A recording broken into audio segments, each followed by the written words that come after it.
안녕하세요. 아침의 문을 여는 마켓 시그널입니다. 더 깊게 빠르게 정확하게 여러분의 성공 투자의 지름길을 안내해줄 저는 정다인. 저는 이은주입니다. 네, 조금 전에 애플이 실적을 발표했습니다. 네. 매출과 순이익 모두 예상치보다 높게 나왔고 특히 시장이 우려했던 중국 매출도 생각보다는 견조하게 나왔어요. 네, 그렇습니다. 또 여기에 애플이 추가적으로 바이백 소식을 발표하면서 오늘 시간 외에서 말 그대로 급등을 해주고 있습니다. 올 한 해 전체만 놓고 봤을 때 애플의 주가 굉장히 부진했지만 오늘 1분기의 실적이 또 하나의 모멘텀이 되어줄 수 있을지 꼼꼼하게 체크포인트 확인을 해드리도록 하겠습니다. 일단 간밤 마감됐던 미증시 분위기 먼저 확인을 해봐야 될 것 같은데요. 오늘 분위기 어땠을까요? 오늘 분위기 좋았습니다. 애플을 기다리면서 3대 주요 지수 모두 오름세로 마감을 했습니다. 특히 S&P 500 지수 같은 경우에는 3거래일 만에 상승 전환하는 모습이었는데요. 다우존스 지수가 0.85% 상승으로 거래를 마쳤고 나스닥이 1.51%, S&P 500 지수도 0.91%, 1% 가까운 상승률을 기록하면서 좋은 목요일장을 끝냈습니다. 이 제롬 파월 미 연준 의장이 생각했던 것보다 덜 매파적이었다라는 평가가 이어지면서 시장이 안도의 한숨을 내셨고 지수는 상승으로 가닥을 잡은 것으로 보여집니다. 결국 금리 인하 시점이 미뤄진 것일 뿐이지 금리 인하가 사라지는 게 아니다라는 점에 주목한 시장이었던 것 같습니다. 다만 최근 시장은 오르면 또 내리고 내리면 또 오르는 그런 흐름들을 반복하고 있는 만큼 오는 3일 또 4월 고용 보고서가 예정이 돼 있죠. 중요한 경제 보고서를 앞두고 지수 금요일장에서도 상승세 계속해서 이어갈 수 있을지 주목을 해보셔야겠습니다. 지수 추이 한번 같이 보도록 하겠습니다. 장 초반에는 조금 흔들리는 듯한 모습을 보이기는 했습니다. 이렇게 고꾸라지는 모습들이 나왔는데요. 그럼에도 불구하고 갈수록 상승폭 늘려나가면서 3대 주요 지수 모두 강세로 마감한 것을 확인할 수가 있겠습니다. 그러면 이어서 전체적으로 히트맵을 통해서도 이날 시장 분위기 파악을 해보도록 하죠.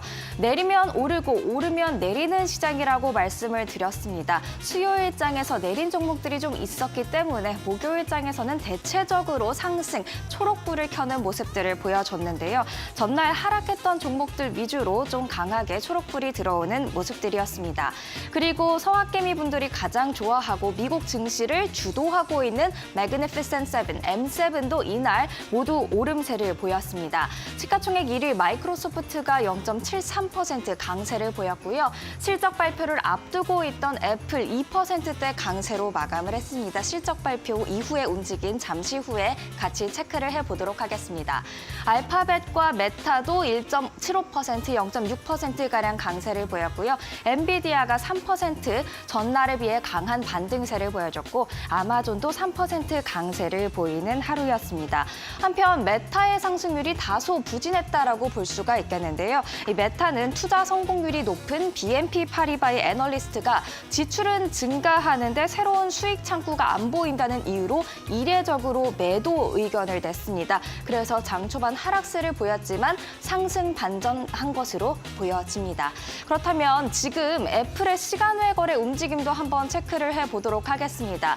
약 20분, 30분 전에 실적 발표하면서 주가 큰 폭으로 뛰는 모습 보여주고 있습니다. 지금 7%가량의 급등세 보여주고 있는데요. 장 전에도 2% 강세였는데 장이 끝나고 나서도 계속해서 급등세를 보여주고 있습니다. 특징주에서 계속해서 애플의 실적 확인을 해보도록 하겠습니다. 이날 제가 특징주로 꼽은 것들 4가지가 있는데요. 일단 애플 가장 먼저 이야기를 해보도록 하겠습니다. 호실적을 기록을 했습니다. 매출이나 순이익 모두 1년 전에 비해서는 좀 감소한 영향을 보이긴 했지만 그래도 예상치보다는 모두 높게 나와줬고요. 또 창사 이래 사상 최대 규모인 1,100억 달러의 바이백 계획을 발표하면서 주가 계속해서 시간외 거래에서도 오름세 보이고 있는 것으로 보입니다. 2.2%는 종가 기준이었습니다. 이어서 제가 꼽은 특징주 퀄컴과 모더나가 되겠습니다. 실적에 따라 움직인 종목들인데요. 퀄컴은 전일 장 마감 이후 이 스마트폰 시장 회복에 힘입어 호실적을 기록했다고 밝혔고요. 또 강한 가이던스도 발표하면서 주가가 9%대 급등세를 기록했습니다. 모더나 또한 12% 두 자릿수의 상승률을 기록했는데요. 비용을 줄이고 있는 가운데 예상보다 적은 손실을 기록하면서 시장이 긍정적으로 반응한 것으로 보여집니다. 또 새로운 호흡기 백신인 RSV 백신으로 발생할 수 있는 잠재적인 매출까지 포함해서 올해 40억 달러 매출 가이던스를 유지했습니다. 마지막으로 함께 볼 특징주 바로 펠로톤입니다. 한때 서학개미분들이 많이 매수를 하셨던 운동기구 업체가 바로 이 펠로톤인데요. 베리 메카시 CEO가 물러나고 또 인력의 15%, 약 400명가량을 감축할 것이란 계획을 밝혔습니다. 또 실적이 예상치에 부합하지 못하면서 주가는 하락세로 이어졌습니다. 이날 실적을 제외하고는 특별한 이슈가 없었던 관계로 전일 종료됐던 FOMC 그리고 파월 의장의 기자회견에 대한 해석과 평가에 따라서 시장은 전반적으로 움직이는 듯한 모습을 보였는데요. 그래서 준비를 해봤습니다.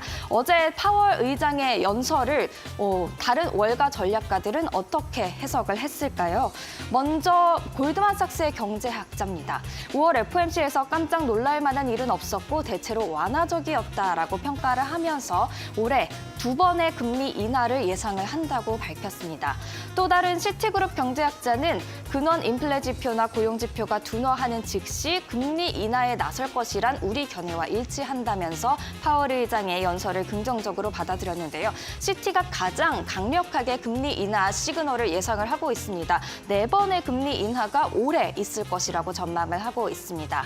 이어서 앨런 젠트너 모건 스탠리 수석 미국 경제학자는 인플레이션 둔화, 실업률 상승이 이어지면서 올해 3번의 금리 인하가 가능하다고 본다라고 이야기를 했습니다. 파월 의장이 크게 경제에 대해서 걱정하지 않았고 인플레이션 둔화에 조금은 그래도 이어질 것이다라고 봤던 것과 일치하는 견해죠. 역시나 마찬가지로 3번의 금리 인하를 올해 있을 것으로 예상을 하고 있고요. 뱅크 오브 아메리카 경제학자는 연준이 관망 모드에 돌입했고 필요할 때까지는 고금리를 유지할 것으로 보인다며 올해 단 한 번의 금리 인하 가능성을 제기하고 있습니다. 이렇게 월가의 증권사마다 전부 다 다른 금리 인하 전망을 예시를 하고 있는데요. 그래서 제가 또 한번 정리를 해봤습니다. 기관별로 금리 인하 전망했습니다. 조금 전에 말씀드렸듯이 시티그룹이 4번으로 가장 강한 금리 인하가 있을 것이라고 예상을 하고 있는데요. 대체적으로는 한 번을 예상하는 경우가 많았습니다. 이 한 번도 11월 또는 12월을 예상하는 경우가 많았습니다. 결국 연준 그리고 기관들도 지표가 중요하다. 인플레이션 지표가 둔화하느냐에 따라서 연준이 금리 인하의 패스를 결정할 것이다. 또 시기 또한 결정할 것이다. 라고 보고 있는데요. 현재 선물 시장을 통해서 금리 전망을 알려주는 페드워치를 보면 시장은 올해 9월 한 번의 금리 인하가 있을 것으로 예상하고 있습니다. 최근 첫 인하 시점, 예상 시점이 9월, 10월, 11월 왔다 갔다 하고 있는데요. 계속해서 지표들 체크해 보실 필요가 있겠습니다. 한편 연준이 지표를 중요하게 여긴다고 말한 만큼 간략하게 살펴볼 지표들 가져와 봤습니다. 미국의 단위당 노동 비용인데요. 생산 단위당 노동자의 급여를 의미한다라고 생각을 하시면 될 것 같습니다. 이렇게 하락 추세에 있던 게 갑자기 지난 분기에 4.7%로 뛰었습니다. 그만큼 인플레이션을 자극할 우려가 있다는 점 참고하시면 좋을 것 같고요. 주간 실업보험 청구 건수도 제가 준비를 해봤습니다. 이 실업보험 청구 건수는 매주 업데이트되는 자료로서 가장 발빠르게 노동시장을 알 수 있다는 점에서 주목해볼 필요가 있는데요. 지난주 신규 실업보험 청구 건수 20만 8천 명, 또 2주 연속 실업보험을 청구하는 계속 실업보험 청구 건수는 177만 4천 명을 기록했습니다. 모두 그 전주와 비교해서 큰 차이가 없었는데요. 다만 이 20만 8천 명은 시장 예상치를 하회한 수치이긴 합니다. 결국 노동시장도 여전히 생각보다는 뜨겁다라고 해석을 해볼 수가 있겠습니다. 그러면 이어서 국제유가 한번 보도록 하겠습니다. 국제유가 전날에는 3% 이상의 큰 폭의 하락률을 기록을 했는데요. 이날 약보합세로 마감을 했고요. 금값도 마찬가지입니다. 소폭 내리면서 거래를 마쳤습니다. 이어서 월가의 전략가를 만나볼 시간입니다. 샘스토발 CFRA 리서치 수석 투자단은 지금 목요일장을 어떻게 평가하고 있을까요? Well, I think what's moving markets today is the sigh of relief that investors are breathing because the Fed did not imply that they were likely to be raising rates anytime soon. Actually, Fed Chair Powell said that that's something that they are not considering, that is unlikely. And I think that was one of the real concerns that investors had. Now, today, we're seeing a lot of the interest-sensitive groups, the growth groups doing quite well at the expense of some of the defensive areas that had been safe havens heading into that FOMC meeting. Well, during the press conference, Fed Chair Powell said that the Fed will do what it needs to do and will ignore the political consequences because they are an independent agency, and I think want to remind investors that they are so. Also, statistically, historically, going back to 1992, which is the first election since the Fed telegraphed Fed funds changes, every election year except one saw the Fed either raising or lowering interest rates, and several times that occurred in the third quarter. So it's not out of the question that the Fed would show their independence by cutting rates if they felt that they were due.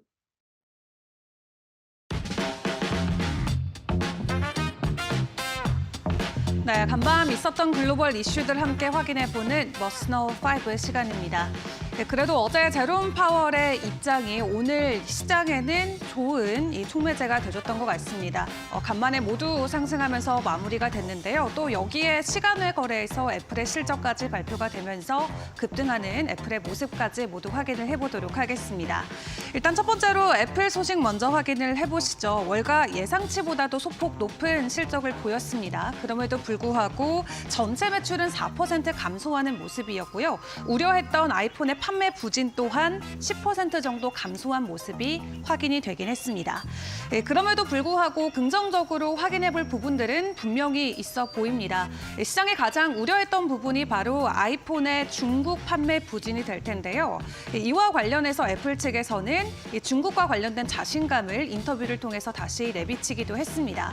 실제적으로는 감소한 수치가 확인이 됐지만 분기적으로 봤을 때 앞으로 좋아질 것이다라는 긍정적인 전망치를 인터뷰를 통해서 내용을 전해오기도 했고요. 구체적인 실적 내용을 확인해보자면 애플 매출은 907억 5천만 달러를 기록하면서 전년 동기 대비해서는 4.3% 감소를 했습니다. 순이익 같은 경우도 2.2% 감소하면서 236억 달러를 기록했고요. 이 두 수치 모두 분석가들이 기대했던 평균치를 웃도는 모습이었습니다.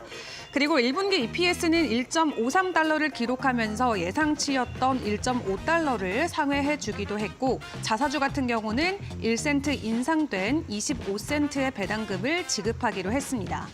또 여기에 애플이 사상 최대 규모인 1,100억 달러의 자사주 매입 소식을 발표하면서 시간외에서 주가는 7% 정도 급등하는 모습이 나오고 있고요. 전년 대비해서도 22% 크게 증가한 모습을 보여주고 있습니다. 이제 시장이 기대하는 건 애플이 추가적으로 AI와 관련된 모멘텀이나 촉매제를 시장에 풀어주는 게 되겠습니다. 이 스마트폰과 PC 등을 직접 제조하는 애플이기 때문에 이 개인용 하드웨어 기기의 AI 활용을 본격적으로 끌어들일 수 있다라고 했을 때 애플에게는 그 누구에게도 뒤지지 않는 좋은 상승 모멘텀이 될 수 있을 것 같은데요.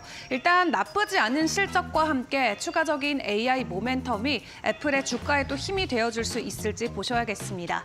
일단 올 들어서 애플의 주가는 부진했습니다. 나스닥 S&P 500 지수에 비해서도 상당한 부진한 흐름이 이어졌는데요. 이 시간의 주가가 내일 장중에게까지도 반영될 수 있을지 이 부분 체크해 보시죠.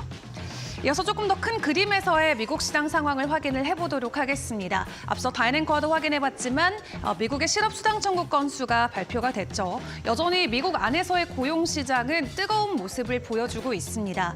일단 지난주 대비해서도 비슷한 수치를 보여주면서 아직도 식지 않는 열기가 그대로 느껴지는 상황인데요. 지난 2월 중순 이후로 가장 낮은 수준으로 현재 집계가 되고 있고요. 다우존스의 전문가들이 예상했던 예상치를 밑도는 수치가 현재 나왔습니다. 지난 9월 이후로 지금 팬데믹 이전 수준인 20만 대 초반에서 신규 실업수당 청구 건수는 유지가 되고 있습니다. 아직까지도 꾸준하게 경제가 성장하고 있다라는 것을 반증해 주는 게 되겠죠. 다만 중요한 건 제롬 파월이 어제 금리를 동결하면서 이렇게 이야기를 했습니다. 고용 시장이 예상보다 약화되면 그때 금리를 낮추겠다라고 말이죠. 하지만 오늘 발표된 고용 지표를 통해서 다시 한번 이 미국의 경제가 뜨거운 모습을 확인할 수 있었고요. 고용 지표를 중요하게 보겠다라고 이야기했던 파월인 만큼 일단 오는 3일 발표되는 4월의 비농업 고용 지표의 결과를 더욱더 주목을 해볼 수밖에 없을 것 같습니다. 일단 지난달 비농업 고용 24만 3천 건 증가했을 것으로 시장에서는 예상을 하고 있는데 오늘 새벽 발표가 되고요. 다음 주 월요일에 돌아와서 구체적인 수치 확인을 해드리도록 하겠습니다. 개별주 소식으로 또 넘어가 보도록 하겠습니다. 지금 시장이 이렇게 혼란스럽습니다. 제롬 파월 같은 경우는 어제 또 발표를 통해서 스태그플레이션은 없을 것이다 라고 딱 잘라서 이야기하긴 했지만 여전히 업계 전문가들은 미국 경제 안에서의 스태그플레이션 위험을 이야기하고 있습니다. 만약 스태그플레이션이 도래하게 된다라고 했을 때 우리는 어떻게 대응을 해야 되는지 그 대응 방안에 대해서도 갑론을박이 계속 이어지고 있는 상황인데요. 일단 UBS는 보고서를 통해서 만약에 스태그플레이션이 발생하게 된다면 방어주와 원자재 쪽을 봐야 된다라고 이야기를 전해오기도 했습니다. 이제 더 이상 우리가 침체, 이 리세션과 관련된 두려움보다는 스태그플레이션의 위험이나 또 연준의 금리 인상과 관련된 가능성을 놓고 시장이 불안을 떨고 있다라고 평가를 하고 있는데요. 그런 가운데서 우리가 그나마 조금 선방할 수 있는 부분이 바로 이 시장의 방어주와 원자재가 될 수 있다라는 평가를 내놓았습니다. 그러면서도 스태그플레이션이 현재 기준 경제의 기초는 아니다라고 또 평가를 하기도 했는데요. 일단 전문가들도 엇갈리는 입장을 보여주고 있고 실제 발표되고 있는 수치들도 서로 엇갈린 방향을 가리키고 있는 만큼 일단은 민감하게 계속해서 지켜보셔야 될 것 같습니다. 이어서 구글의 소식 확인을 해보겠습니다. 구글이 추가적인 핵심 부서에 해고를 진행을 했습니다. 온라인 광고 쪽에서 지속적인 침체가 이어지면서 결과적으로는 인력 감축까지 이어지고 있는 상황인데요. 다만 이번에 주목해볼 부분은 핵심 부서에서의 해고가 되겠습니다. 개발자들도 대거 포함된 것으로 확인이 되고 있는데 이러한 일자리 조치가 또 구글의 앞으로 어떤 방향성을 이끌지 이 전문가들의 의견도 나뉘고 있는 상황입니다. 일단 광고 쪽에서의 침체가 이어지면서 일자리 감소가 나왔다라고는 하지만 이번에 발표됐던 1분기 실적을 봤을 때는 사실 광고 매출은 증가를 했습니다. 작년 대비해서 13% 정도 올라선 모습을 보였고요. 그럼에도 불구하고 일단은 지속적으로 인력 감축이 이어지고 있는 상황이고요. 당시 예상했던 인원은 전체 인력의 6% 정도 해당하는 12,000명이었지만 지난해 초부터 지속적으로 인력 감축을 단행해오면서 현재 시장이 예상했던 것보다도 더 많은 감축이 나오고 있다라는 평가도 이어지고 있습니다. 일단 지난주 1분기에 예상치를 뛰어넘는 실적을 발표하면서 나쁘지 않은 한 주를 보냈었는데 추가적으로 이러한 소식이 또 주가에는 어떻게 반영이 될지 앞으로의 흐름까지도 함께 파악을 해보시죠. 마무리로 암호화폐 시장 상황도 체크를 해보도록 하겠습니다. 간밤에 그래도 나름 반등에 조금 성공해주는 모습이 나왔죠. 최근에 비트코인의 가격 하락은 사실 현물 ETF에서 유출량이 늘어나고 그리고 리테일 판매자들이 비트코인을 많이 매도하고 있다는 불안 심리에서 시작이 되기도 했습니다. 하지만 블랙락 같은 경우는 비트코인 ETF에 최근 국부펀드 그리고 연금펀드의 자금이 유입될 수도 있다는 예상안을 내놓았습니다. 지금 순 유출이 지속적으로 ETF에서 나오고 있지만 그럼에도 불구하고 더 큰 기관의 펀드들이 이 시장에 들어올 수 있다라고 블랙락이 전망치를 내놓았는데요. 만약에 국부펀드나 연금펀드 그리고 기부금 펀드와 같은 기관 투자자들이 비트코인 현물 ETF 거래를 시작한다라고 했을 때 기존에 보여줬던 상승폭 이상으로도 추가 상승할 수 있다라는 긍정적인 코멘트도 나오고 있습니다. 하지만 JP 모건 같은 경우는 최근 암호화폐 시장에 대한 긍정적인 촉매제가 부족하다라고 또 반대 입장을 보여주기도 합니다. 소매 투자자들의 충동이 사라지고 있기 때문에 신중한 입장을 유지해야 된다라는 게 그들의 입장인데요. 일단 비트코인 같은 경우는 지난 4월 한 달 동안만 16% 정도의 가격 하락이 나오면서 22년 6월 이후 최대 월간 하락률을 기록하기도 했습니다. 블랙락이 예측한 대로 추가적인 펀드가 이 ETF 안에 자금 유입으로 들어올 수 있게 될지 그리고 다시 한번 암호화폐 시장이 살아날 수 있을지 시장 분위기 함께 지켜보시죠. 지금까지 머스노우 5 시간이었습니다.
이어서 김상윤 이데일리 뉴욕 특파원과 전화 연결을 해서 자세한 내용 짚어보도록 하겠습니다. 안녕하세요.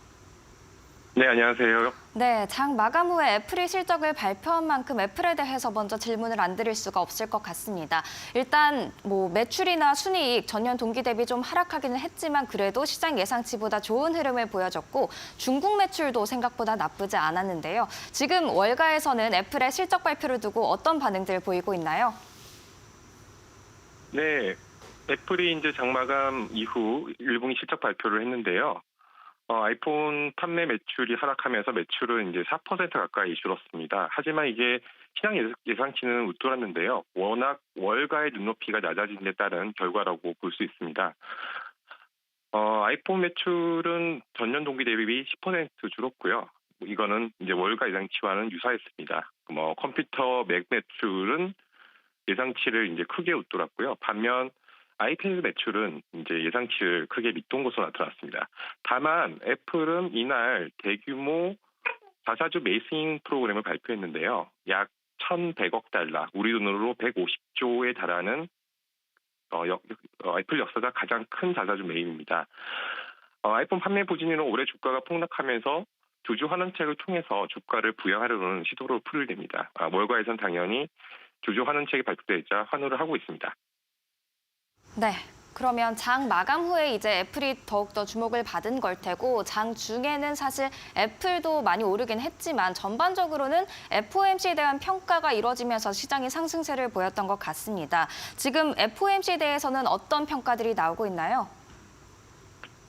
네, 아무래도 이번 주 그 핵심 이벤트는 아무래도 FOMC였죠. 저는 이번 FOMC를 보면서 상당히 자신감이 떨어진 파월의 모습이 눈에 띄었습니다. 파월은 작년 말부터 인플레와 싸움에 대해 굉장한 자신감을 보여줬는데요. 경기 위축 없이도 인플레이션을 잡을 수 있다는 자신감이죠. 사실 경제학 이론은 쉽지 않은 방향입니다. 필립스 곡선에 따르면 인플레이션율과 실업률은 역의 상관관계가 있습니다. 즉, 실업률이 치솟아야 인플레이션이 떨어진다는 것이죠. 물가를 잡으려면 경기 침체를 불가피하게 겪을 수밖에 없다는 것인데요. 파월은 그렇지 않다. 불황이 오지 않아도 인플레이션을 잡을 수 있다는 자신감을 보여왔습니다.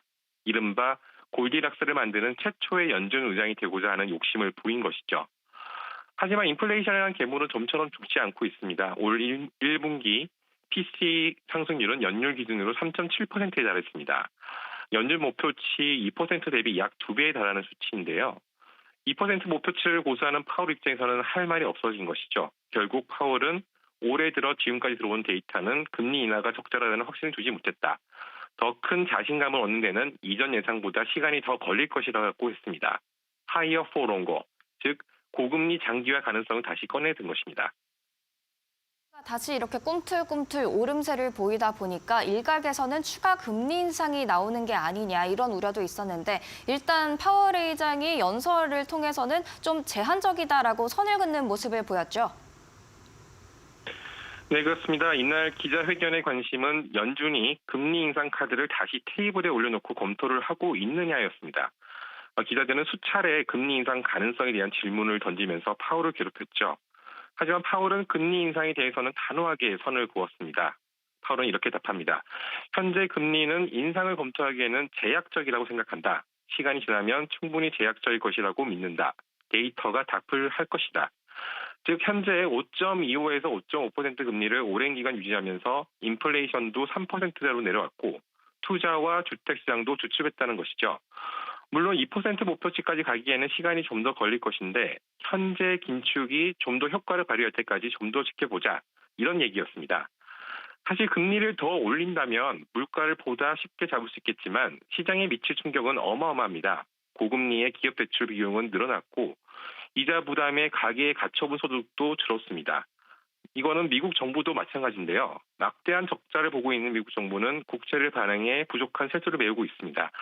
금리가 올라가면 당연히 이자 비용이 올라갈 수밖에 없는 구조죠. 적자가 더욱 늘어날 수밖에 없습니다. 주식시장도 급락세가 나타날 수밖에 없는데요. 이 같은 상황을 피하자는 게 파월의 생각으로 풀이됩니다. 네, 일단 목요일장은 상승 마감을 했습니다. S&P 500 지수 같은 경우에는 3거래일 만에 이제 또 파란불을 오름세를 보이기도 했는데요. 정리를 해보면 파월 의장이 좀 덜 매파적인 조금은 비둘기적인 색채를 띄었기 때문이라고 볼 수가 있을까요? 예, 그렇습니다. 저도 파월의 발언은 덜 매파적이었다고 판단을 하고 있는데요. 시장 역시 최악은 피했다고 보고 있는 것 같습니다. 금리 인상 카드는 배제됐고 금리 인하 시점은 미뤄졌지만 올해 최소한 한두 차례는 할 것이라는 것에 베팅을 하고 있습니다. 사실 고금리 상황에서 기업 실적은 꽤 괜찮게 나오고 있습니다. 특히 빅테크 기업들은 인공지능 기술 발전에 따라 생산성이 늘고 매출도 오르고 있습니다. 이번 주 마이크로소프트와 구글 모두 클라우드 사업에서 눈에 띄는 성장세를 보였었죠. 고금리 상황에서도 기업들이 실적을 계속 내준다면 주가는 오를 수밖에 없다. 이렇게 베팅을 하고 있는 것으로 보입니다. 특히 어제 연준은 양적 긴축 속도 조절에 나선다고 발표하기도 했습니다. QT는 연준이 매입한 채권의 만기가 다가왔을 때 재투자하지 않거나 보유하던 채권을 만기 전에 매각해 시중에 유동성을 흡수하는 것을 말합니다. 연준이 사용하는 긴축 수단 중 하나인데요.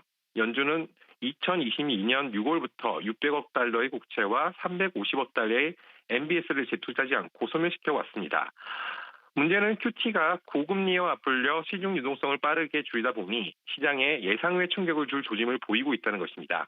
이 경우 연준은 다시 금융시장 안정을 위해 돈을 다시 급하게 풀어야 하는데요. 즉 양적 완화를 다시 꺼내들어야 합니다. 그런데 양적 완화를 하면 시중에 돈이 풀리면서 또다시 인플레이션을 자극할 수밖에 없습니다. 이런 상황에서 연준은 QT, 양적 긴축 속도를 절반 정도로 줄이면서 금융시장의 충격을 최소화하는 방식을 고안했습니다. 즉 금융시장의 충격을 최소화하면서 계속 양적 긴축을 연장하겠다는 것이죠. 더 오래 긴축을 하기 위해서 한 발 뒷걸음질한 것으로 볼 수 있습니다. 양적 긴축을 속도 조절하게 되면 국제시장에는 호재입니다. 그간 국채를 살 투자자가 부족해 국채금리가 더 튀는 상황이 있었죠. 지난해 말 10년물 국채금리가 5% 이상 뛰기도 했는데 이제 연준이 국채 매각을 절반으로 줄인 만큼 시장의 국채 공급이 줄어들고 그만큼 국채금리는 안정화될 수 있습니다. 오늘 10년물 국채금리는 4.6% 아래로 내려왔고요. 2년물 국채금리 역시 4.9% 턱에서 내려왔습니다. 국채금리가 떨어지면 주식시장에는 호재입니다. 당분간 국채금리 흐름을 주시해 볼 필요가 있을 것 같습니다. 네, 잘 들었습니다. 지금까지 김상윤 이데일리 뉴욕 특파원이었습니다. 감사합니다. 감사합니다. 그럼 이어서 시장에 영향을 줄 수 있는 마켓 리더들의 한마디 듣고 오겠습니다.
네, 마켓 비하인드로 이어가도록 하겠습니다. 오늘은 대신증권 문남중 수석 연구위원과 이야기 나눠보도록 하겠습니다. 어서 오세요. 네, 안녕하세요. 네, 일단 오늘 미증시 어제 파월 의장의 발언을 잘 소화를 해주면서 분위기는 나쁘지 않았습니다. 다만 어제 이 연준은 다시 한번 금리 동결을 이어갔고요. 지난 7월 이후 6차례 연속 동결이었습니다. 어제 기자간담회견에서 어떤 이야기들이 또 나왔었고 우리가 시장에서는 어떤 부분들을 더 주목을 해봐야 될지 좀 위원님과 이야기를 나눠보도록 할 텐데요. 어제 파월 발언의 핵심 포인트들 먼저 짚어보도록 하겠습니다. 어떤 부분들 가장 인상 깊게 보셨을까요?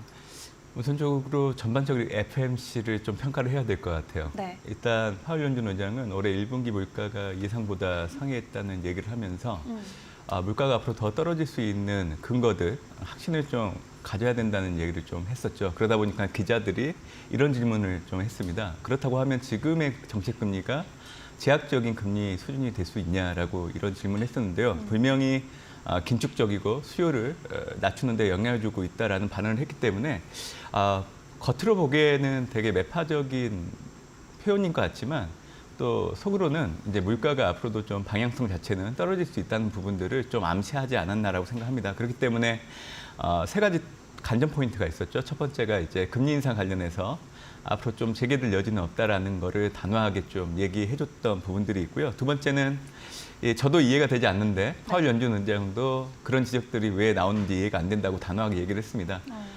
현재 스태그플레이션이 우려할 만한 지점은 아니에요. 파월 연준 의장도 경제 성장률이 올해 3%, 물가는 3% 미만으로 떨어질 걸 염두에 두고 있기 때문에 이제 그런 걸 놓고 온다고 하면 사실 스태그플레이션은 최근 미국의 올해 1분기 GDP가 부진하다 보니까 물가가 기존에 상승하고 있었던 그런 믿음들로 이제 복합적으로 좀 이루어지면서 좀 영향을 주지 않았나라는 생각을 하고 있는데 저 역시 올해 미국 경제는 경기 침체 없이 연착륙 경로를 계속 이어갈 여지는 있다라고 생각합니다. 그리고 이제 마지막으로는 이제 올해 미국 대선이 있기 때문에 이제 최근 가장 많이 시장에서 회자되고 있는 발언들이 미국 대선을 앞두고 정치적인 선택을 좀 하지 않을까 연준이 그렇기 때문에 대선 이전에 좀 금리 인하를 단행하지 않을까라고 했는데 네. 그 부분에 대해서도 올해 정치적인 선택은 하지 않고 경제적인 데이터만 가지고 이제 통화 정책을 결정하겠다고 얘기를 했죠. 그래서 FMC 사실 이전에는 좀 매파적이지 않을까라는 시장의 반응이었는데 실질적인 이제 결과를 확인하고 나서 본다고 하면 덜 매파적이었다라고 하는 것 같아요. 그렇기 때문에 시차는 좀 있었지만 간밤에 미국 증시가 다시 상승해서 마감한 걸 놓고 본다고 하면 이 기조가 아마 이번 주부터 그리고 특히 이번 주에는 미국의 4월 고용지표, 특히 비농업 부분 고용자 수가 전월치보다는 비교했을 때 상당히 많이 떨어지는 예상치가 있기 때문에 저는 지금의 분위기가 계속 이어질 동력은 충분히 있다라고 생각을 하고 있습니다. 네. 일단 어제 금리 인상이 다시 일어날 수 있냐라는 질문에 파월 의장은 unlikely, 그럴 가능성은 많이 없다라고 일단 이야기를 했고요. 또 스태그플레이션과 관련해선 단호하게 no, 아니다라고 대답을 해줬습니다. 그러면서 파월이 결과적으로 이야기한 것은 우리는 데이터에 의존해서 결정을 내리겠다라는 말이 될 것 같은데요. 무엇보다도 인플레이션은 잡힐 건데 앞으로 중요한 게 고용 지표가 될 것이다라고 이야기를 했죠. 일단 간밤에 실업수당 청구 건수가 나왔습니다. 여전히 좀 강력하고 뜨거운 고용 시장을 우리가 확인을 했는데 파월이 이제 좀 더 집중해서 보겠다고 했던 게 고용 쪽이긴 하거든요. 이 부분 관련해서 어떤 부분 또 체크해 볼까요? 사실 물가는 올해도 떨어집니다. 네. 근데 이제 그 투자자분들이 알아주실 부분이 있는데 금리를 인상하는 구간과 금리 인상을 중단했던 구간에 물가가 떨어지는 속도를 비교를 해보면 상대적인 차이가 날 수밖에 없어요. 그러니까 올해 같은 경우에는 투자자분들이 작년 이제 금리 인상을 했던 구간에서 물가가 떨어지는 그 기준치를 놓고 올해 물가를 상대적으로 비교를 하다 보니까 물가가 잘 떨어지지 않는다고 그렇게 좀 생각을 하다 보니까 올해 1분기 좀 위험자산 가격들이 좀 흔들렸던 바탕이라고 생각을 하고 있는데 아무래도 2분기가 지나고 나면 그런 인식들의 전환들이 좀 확산되지 않을까라고 생각을 하고 있습니다. 그렇기 때문에 파월 연준 의장도 사실 물가보다는 고용이라는 얘기를 좀 많이 하고 있는데요. 사실 이번 주에 이제 제가 리포트를 통해서 고용 관련된 지표를 확인하다 보면 이제 연준의 금리 인하 시점이 많이 후퇴되어 있지만 이게 좀 앞당겨질 수 있는 확률이 높아질 거라는 얘기를 좀 드렸었습니다. 이제 그렇게 얘기를 드렸을 때 봤던 지표는 이제 4월 ADP 취업자 변동 그리고 3월 졸투 구인 건수. 사실 이 지표가 좀 중요해요. 네. 비농업 부분 고용자 수를 확인하기 전에. 근데 결과치를 놓고 온다고 하면 전월과 비교했을 때 모두 떨어졌거든요. 그러니까 지금 미국의 고용 시장을 놓고 온다고 하면 분명히 수요가 좀 둔화되면서 네. 냉각되고 있다는 신호들은 최근 들어서 발신이 되고 있는 상황입니다. 그렇기 때문에 고용이 이렇게 앞으로 떨어지는 흐름들이 이어진다고 하면 앞으로 이제 임금 상승률 역시 둔화될 여지가 있고 그렇기 때문에 고용 둔화, 물가도 자연스럽게 떨어지는 흐름들 그렇기 때문에 이제 올해 연준이 금리 인하를 단행할 수 있는 대의는 바뀌지 않는다고 얘기하는 거고요. 가장 중요한 거는 이제 금요일 밤 발표되는 4월 비농업 부분 고용자 수인데 전월이 30만 3천 건이었는데 이게 지금 현재 예상치가 24만 건 정도 됩니다. 결국 떨어지잖아요. 그렇기 때문에 아무래도 제가 보기에는 이번 주, 다음 주 발표되는 그 경제 지표들 가운데 변곡점으로 작용할 가장 중요한 지표는 4월 비농업 부분 고용자 수라고 생각을 하고 있고 투자자분들께 좀 하나 더 얘기 드리고 싶은 거는 과거에는 연준이 금리 인하를 단행하기 이전에는 비농업 부분 고용자 수가 10만 명 초반으로 떨어지는 게 확인되어야 금리 인하가 단행됐던 게 매번 확인됐어요. 근데 팬데믹 이후에는 경제 지표를 해석하는 게 좀 달라졌습니다. 그러니까 기존의 관점에서 해석을 한다고 하면 전혀 맞지가 않아요. 그래서 비농업 부분 고용자 수는 최근 들어서 이제 기존에 인플레이션 고려하지 않고 연준이 금리 인하를 단행할 수 있는 그 수준이 기존에는 6만 명에서 13만 명이었는데 최근에 이게 16만 명에서 23만 명까지 올라왔거든요. 이 얘기는 결국 이번 주 발표되는 4월 비농업 부분 고용자 수 예상치가 그 레벨에 들어가기 때문에 사실은 연준이 금리 인하를 단행할 환경들은 지금 마련되어 가고 있다라는 거를 좀 알아두시면 좋을 것 같습니다. ADP 민간 고용 그리고 졸지를 통해서 확인해 봤을 때 어느 정도 좀 냉각돼가는 분위기는 나오고 있다. 연준이 또 준비를 할 수 있는 상황이 만들어지고 있다. 설명을 해주셨습니다. 일단 보여지는 부분에서 미국의 경제가 너무 탄탄하고 또 미국의 이 킹 달러 현상이 전 세계적으로 증시에는 굉장히 좀 부담이 되는 부분으로 작용이 되고 있는데요. 이에 최근에 또 화두가 되고 있는 게 바로 이 슈퍼 엔저 현상이 될 것 같습니다. 이번 주 기준으로 엔달러 환율이 160엔을 넘어서면서 심리적 마지노선을 돌파를 했고요. 이에 어제 또 일본 당국에서는 5조 엔 정도 시장 개입에 나서겠다. 라는 또 발표가 나오기도 했습니다. 좀 이러한 부분들 저희가 어떻게 해석을 하고 받아들이면 좋을까요? 엔화가 뭐 BOJ가 개입을 한다고 하더라도 레벨 자체가 바뀌진 않을 거예요. 결국 작년 올해 이제 엔화가 약세를 보였던 가장 큰 이유는 미국과 일본 간의 금리차 확대가 가장 큰 원인입니다. 그래서 이게 축소로 바뀌지 않는 한 엔화가 지금 현 수준에서 크게 바뀌지 않을 걸로 좀 보고 있죠. 그렇기 때문에 변곡점은 미국 중앙은행 연준이 처음으로 금리 인하를 단행하는 그 시점. 그게 엔화가 방향성을 전환하는 그 트리거가 될 수 있다고 생각합니다.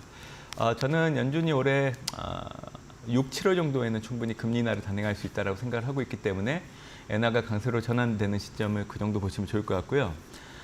일본은 뭐 저금리, 뭐 저성장 이런 과거의 이 문제들을 해결하기 위해서 비정통적인 통화 정책을 그동안 계속 써왔던 상황인데 이제 최근 들어서 이제 정상적인 경제 상황을 앞두고 정통적인 통화 정책으로 전환을 하려고 준비를 하고 있는 겁니다. 그렇기 때문에 2022년 12월 달 YCC 수익률 곡선의 상단을 수정하기 시작을 했던 거고 올해 들어서는 이제 3월 달에 BOJ가 마이너스 금리 정책을 철폐를 하고 결국 이제 하반기 때는 지금 매입하고 있는 ETF 매입을 중단하고 아마 7월 정도 되면 금리 인상을 단행할 겁니다. 그렇게 바뀌는 이유는 BOJ가 과거에는 임금과 물가 간의 선순환 구조가 자리 잡혀 가고 있다는 확신이 거의 없었고 하지 않았었는데 올해 들어서는 이제 랭고를 통해 임금 협상률이 91년 이후로 가장 높게 올라오면서 그 확신이 많이 강해졌기 때문에 통화정책 정상화를 밟아나갈 수 있는 동인이 되고 있다라고 그렇게 좀 보시면 될 것 같아요. 그래서 지금 현재 이제 일본은 마이너스 GDP가 실질 임금 개선세가 좀 더딘 부분들이 있지만 이게 통화정책 변경에 전혀 영향을 주지 않고 있다라고 BOJ는 생각을 하고 있기 때문에 우선적으로는 연준이 금리 인하를 단행해줘야 되고요. 그리고 나서 이제 BOJ가 스스로 금리 인상을 하게 된다고 하면 지금 155엔 수준에서 움직이고 있는 엔화는 연말로 갈수록 140엔 수준으로 떨어질 여지가 상당히 높다라고 판단하고 있습니다. 일본 측은 이런 조치들을 통해서 어쨌든 좀 그런 금리 격차나 다양한 부분에서의 움직임, 변화를 주고 있는데 그렇다면 우리나라의 상황은 또 어떨지도 확인을 해봐야겠습니다. 일본만큼 심각하진 않지만 그래도 우리나라 같은 경우도 어제 제롬 파월 연준 의장이 다시 한번 기준금리 동결을 하면서 우리나라도 미국과 함께 이 기준금리가 2%포인트 어떻게 보면 역대도 최대치로 기록이 되는 부분이고 환율 같은 경우도 사실 부담이 되긴 하거든요. 일본만큼 아니지만 우리나라 상황은 어떨까요? 엔화가 지금 약세 레벨을 보이기 때문에 네. 원화 역시 약세 압력을 받는 건 맞고요.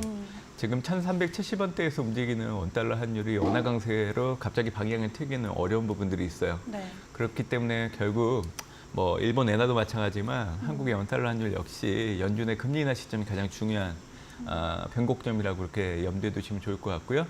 원달러 환율이 과거와 좀 달라진 게 있어요. 그러니까 연준의 통화 정책에 따른 달러 흐름에 연동되는 흐름들은 분명히 있지만 최근 5년 정도 보면 우리나라 투자자분들이 해외 투자를 많이 하기 때문에 네.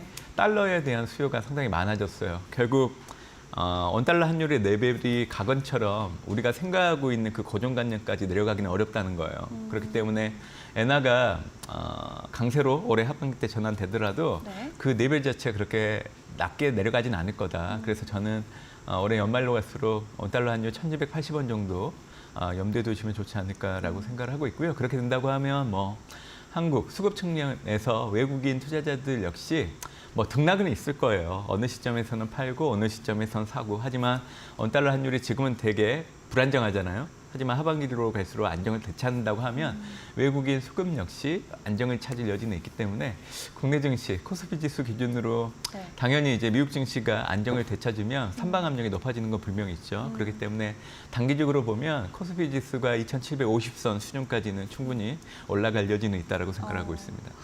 좋습니다. 하반기가 갈수록 조금 더 진정세가 나올 수 있다 말씀해 주시면서 원달러는 1,280원 정도 현재 보고 계시다 말씀해 주셨습니다. 동시에 우리 증시 2,700선 또 이야기를 해 주셨는데 5월 증시와 관련돼서 좀 큰 그림을 먼저 함께 그려보도록 하겠습니다. 5월 달 저희가 뭐 셀린메이라는 불안감도 있지만 또 한편에선 낙관론을 그리시는 분들도 있거든요. 위원님께서 어떻게 보십니까? 일단 5월에는 주식을 팔고 떠나라는 미국 격언이 있는데요. 네. 1960년하고 1970년 사이에서는 잘 들어맞던 투자 격언이었는데 최근 10년간 S&P 500의 월별 수익률을 놓고 온다고 하면 네. 사실 유의미한 관계는 없다라고 생각을 해요. 그러니까 2008년도, 2011년도 글로벌 금융위기, 유럽 재정위기가 2분기, 3분기 사이에 일어났기 때문에 그때 당시에는 5월 증시가 부진했던 이유들이 있는데 2008년, 2011년도를 제외하고 나면 2000년도 이후에 5월 수익률이 플러스를 보였기 때문에 올해 같은 경우에도 다르다는 거를 투자자분들이 좀 알아두시면 좋을 것 같고요.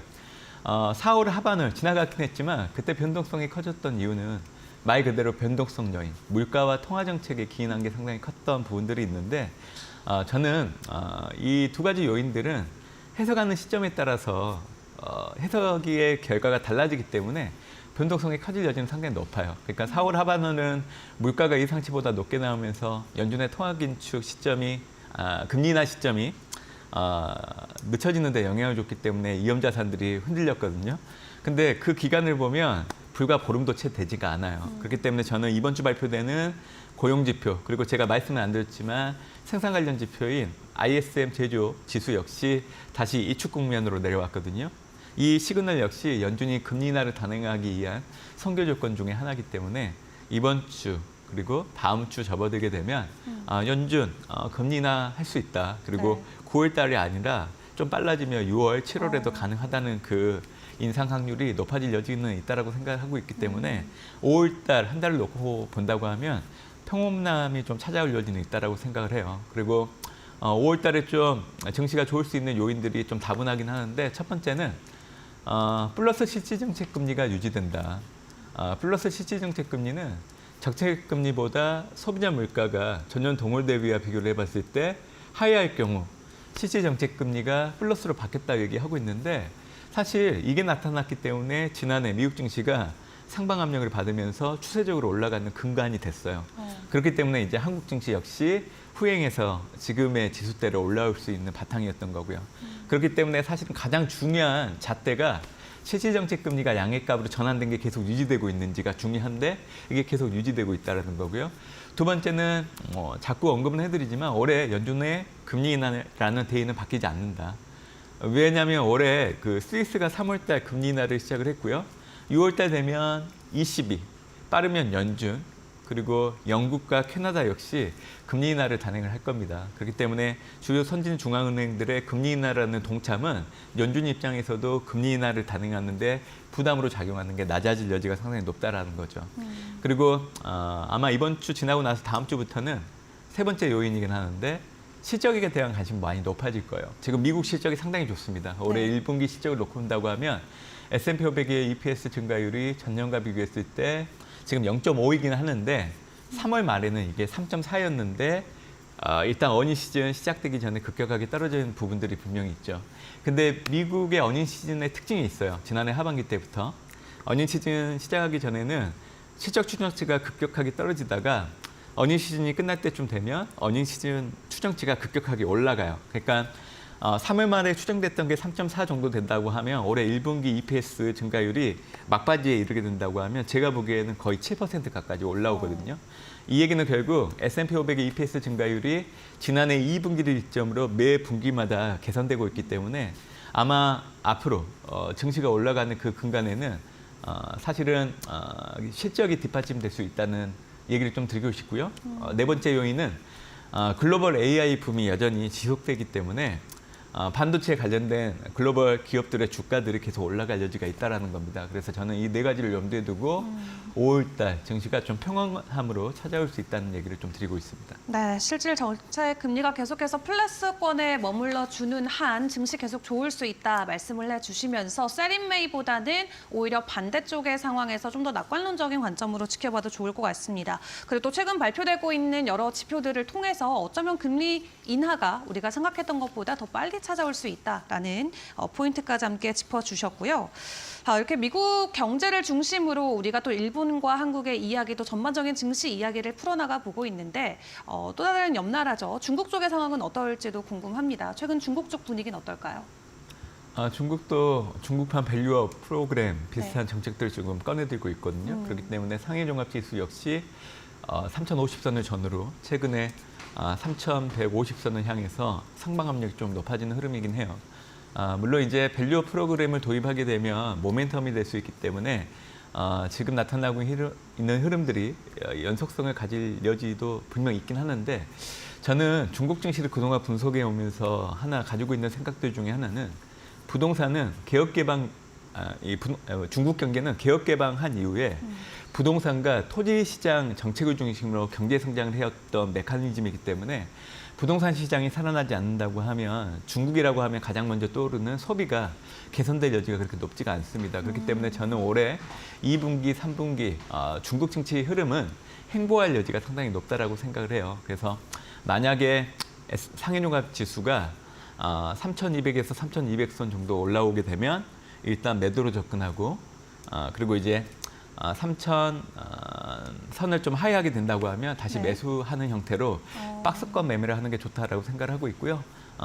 중국의 경제 심리가 좀 좋아지지 않는 이유는 크게 두 가지인데 일단 양해 때 부동산에 초점이 된 경기 부양책이 미흡했다는 부분들 그리고 중국 가계가 GDP 대비 가계부채 비중을 놓고 본다고 하면 2011년도 3월 이후부터 빠른 속도로 늘어나고 있습니다. 그래서 지금 비중은 거의 63% 정도까지 올라왔어요. 이 얘기는 뭐냐면 중국 정부가 정책을 꺼내들면서 소비를 부양을 시키려고 노력을 한다고 하더라도 중국 가계는 채무상환 부담이 상당히 높기 때문에 이제는 소비를 그만큼 할 수 없다라는 얘기예요.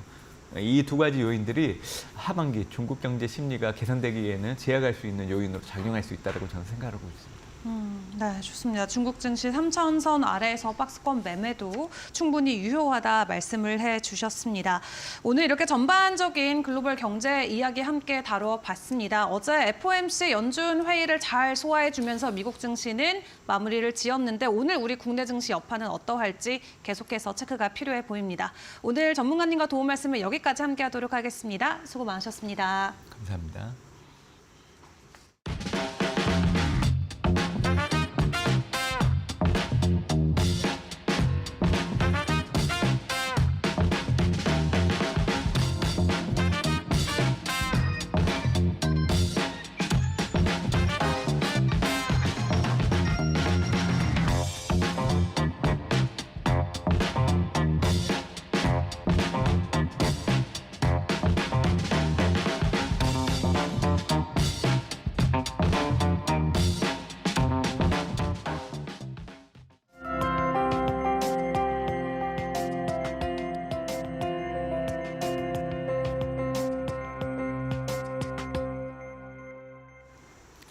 올해 주가가 부진한 모습을 보이면서 아픈 손가락이 됐던 애플. 지금 시간외 거래에서는 강세를 이어가고 있는데요. 실적 발표의 움직임까지 그리고 실적 발표 내용까지 정리해보는 시간 갖도록 하겠습니다. 이렇게 매출이 예상치, 발표치 이렇게 정리를 해봤습니다. 매출이 907억 5천만 달러로 예상치를 상회하는 모습 보였고요. 주당 순이익도 소폭 예상치보다는 높게 나오는 모습이었습니다. 1달러 53센트를 기록을 했습니다. 그리고 보시면 아이폰 매출 같은 경우에는 460억 달러가 예상이 됐지만 그보다 못한 매출을 기록을 했습니다. 그래도 예상치에서 너무 크게 벌어나지 않은 수준을 보였습니다. 다만 아이폰 매출 같은 경우에는 전년 동기 대비 10% 감소하면서 역시나 애플의 조금 부진한 모습 보여주고 있었습니다.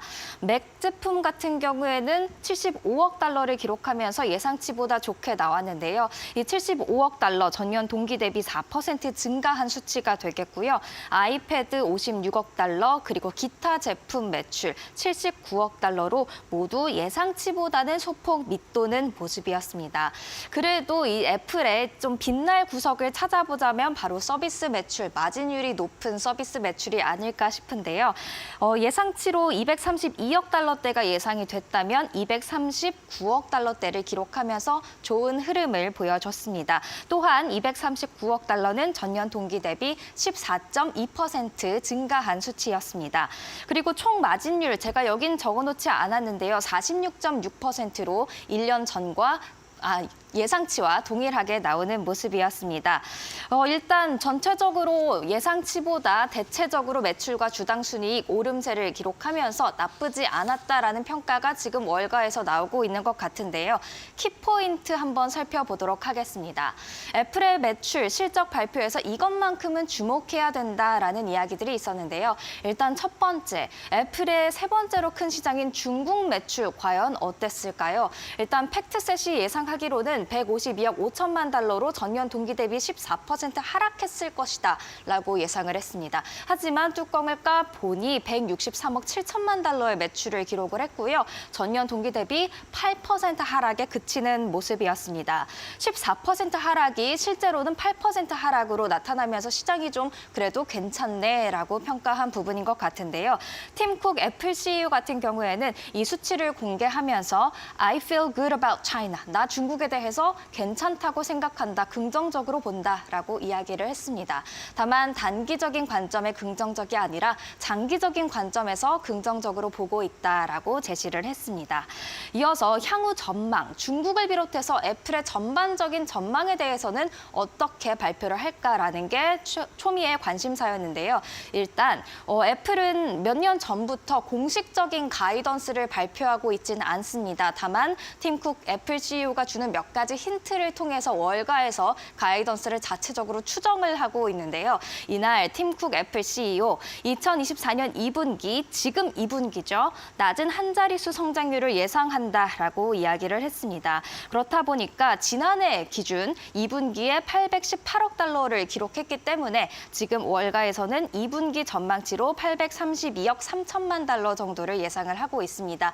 과연 2분기에도 이대로 나올지 지켜보셔야겠습니다. 또 마지막으로 시장이 가장 환호한 부분이 아닐까라는 생각이 드는데요. 자사주 매입 계획 항상 애플 이맘때 발표를 했었습니다. 그리고 지난해에는 900억 달러의 자사주 매입 프로그램 계획을 발표했었죠. 그런데 이번에는 1,100억 달러 규모의 자사주 매입 계획을 발표했습니다. 창사 이래 최대 규모였습니다. 또한 배당도 주당 25센트가 있을 것이다라고 이야기를 했는데요. 24센트에서 1센트 소폭 올리는 모습이었습니다. 900억 달러에서 1,100억 달러로 증가한 수치를 보면 22% 증가한 규모다라고 볼 수가 있겠습니다. 이어서 어닝콜에서도 나온 내용 조금 정리를 해봤는데요. CFO가 이번 분기 아이패드 두 자릿수 성장률이 기대된다라고 이야기를 했습니다. 또한 서비스 매출도 지속 성장할 것으로 예상된다라고 이야기를 했는데요. 아이패드 같은 경우에는 5월 7일 오는 이벤트에서 신제품이 공개될 것으로 예상되고 있는 만큼 만큼 좀 긍정적인 흐름이 있지 않을까라는 생각이 듭니다.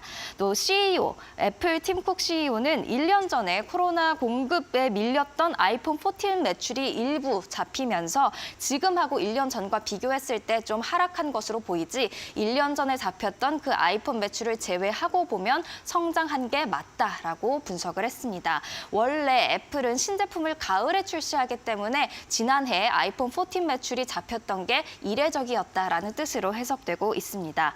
한편 6월 또 AI 측면에서 큰 것 올 거다라는 말을 애플 팀 쿡 CEO가 했는데요. 어떤 이벤트가 있을지 5월 7일 그리고 6월 지켜보셔야겠습니다. 한편 이것은 애플에 대한 투자 의견입니다. 지금 월가 애널리스트들의 투자 의견을 정리한 표라고 보시면 되는데요. 31명의 애널리스트가 이 애플에 대한 투자 의견을 냈는데 대다수가 매수 추천을 하고 있고요. 또 평균 목표 주가 $200대를 보고 있습니다. 약 15%가량의 추가 상승 여력이 있다는 뜻입니다. 이 이유 계속해서 살펴보도록 하겠습니다. 애플이 오르면 왜 오를 것 같은지, 내리면 왜 내릴 것 같은지 그 정리를 한번 해봤는데요. Bulls, 애플의 주가가 오를 것 같다고 생각하는 사람들 지금 저평가돼 있고 중국 매출은 경기에 따른 것이지 구조적인 문제가 아니다라고 이야기를 했습니다. 그리고 6월 WWDC에서 생성형 AI에 대한 전략이 나올 것이다. 큰 기대를 가지고 있죠. 반면 Bears, 애플의 주가가 내려갈 것이다라고 생각하는 사람들은 향후 가이던스가 부진할 것이다. 한 자릿수 성장률 나왔으니까 이분들에 대한 이야기, 코멘트 계속해서 나올 것으로 보이고요. 또 중국 매출은 구조적인 문제다라면서 반박을 하고 있습니다. 그럼 마지막으로 애플의 시간외 거래 움직임도 체크를 해보면서 이 시간 마무리하도록 하겠습니다. 애플 정규 거래에서 2.2% 오르면서 거래를 마쳤는데 지금 시간외 거래에서는 실적 발표 이후 크게 뛰더니 6%대의 상승률 기록했습니다. 이렇게 애플에 대한 실적 발표 정리해보는 시간 가졌습니다. 지금까지 사인이었습니다.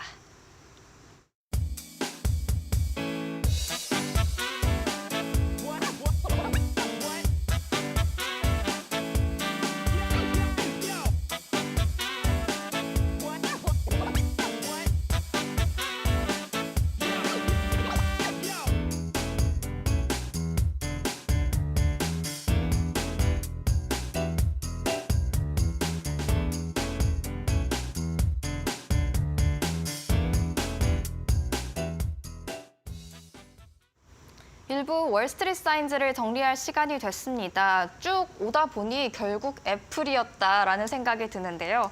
2부에서도 계속해서 국내 증시 영향까지 짚어볼 예정이죠. 네, 그렇습니다. 빅테크 기업들 실적 발표에 따라서 주가가 웃고 울고 계속 반복되는 현상이 나오고 있습니다.